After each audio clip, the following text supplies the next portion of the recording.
ഗുരുവായൂരപ്പൻ്റെ അത്ഭുതലീലകൾ. ഗുരുവായൂരപ്പനും പൂന്താനവും. ഗുരുവായൂരപ്പൻ്റെ ഭക്തന്മാരുടെ കൂട്ടത്തിൽ ഏറ്റവും മുന്നിൽ നിൽക്കുന്ന ഭക്തകവിയാണ് പൂന്താനം. മേൽപ്പത്തൂരിനെ പോലെ ഭക്തകവിയായിരുന്ന പൂന്താനം അദ്ദേഹത്തെ പോലെ വലിയ സംസ്കൃത പണ്ഡിതനായിരുന്നില്ല.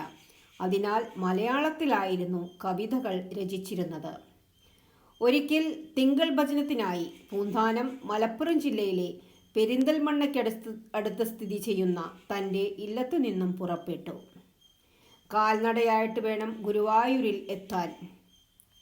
ഗുരുവായൂരിൽ എത്തുന്നതിന് മുന്നേ തന്നെ സമയം രാത്രിയായി. സഹായത്തിന് കൂടെ ആരും ഉണ്ടായിരുന്നില്ല.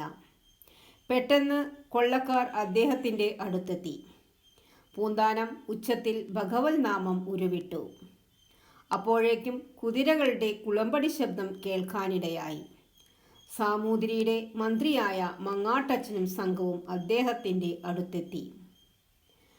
സന്തുഷ്ടനായ പൂന്താനം തൻ്റെ കയ്യിലുള്ള മോതിരം കൊള്ളക്കാരിൽ നിന്നും രക്ഷിച്ച മങ്ങാട്ടച്ചന് സമ്മാനമായി നൽകി.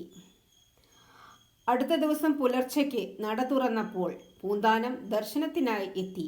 മഹാ അത്ഭുതം എന്നല്ലാതെ മറ്റെന്ത് പറയാൻ. മേൽശാന്തി മോതിരമെടുത്ത് പൂന്താനത്തിന് നേരെ നീട്ടി. തലേന്ന് രാത്രി സ്വപ്നത്തിലുള്ള ഭഗവാന്റെ അരുളപ്പാട് അദ്ദേഹത്തെ അറിയിച്ചു.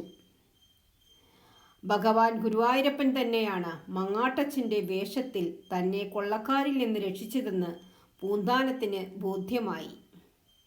ഭഗവാന്റെ ഭക്തവാത്സല്യമോർത്ത് പൂന്താനം ആനന്ദാശ്രുക്കൾ പൊഴിച്ചു.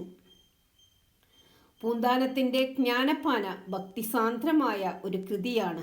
അതിലെ ഏതാനും വരികൾ: കണ്ടു കണ്ടങ്ങിരിക്കും ജനങ്ങളെ കണ്ടില്ലെന്നു വരുത്തുന്നതും ഭവാൻ, 2-4 ദിനം കൊണ്ടൊരുത്തനെ തണ്ടിലേറ്റി നടത്തുന്നതും ഭവാൻ, മാളിക മുകളേറിയ മന്നൻ്റെ തോളിൽ മാറാപ്പു കേറ്റുന്നതും ഭവാൻ.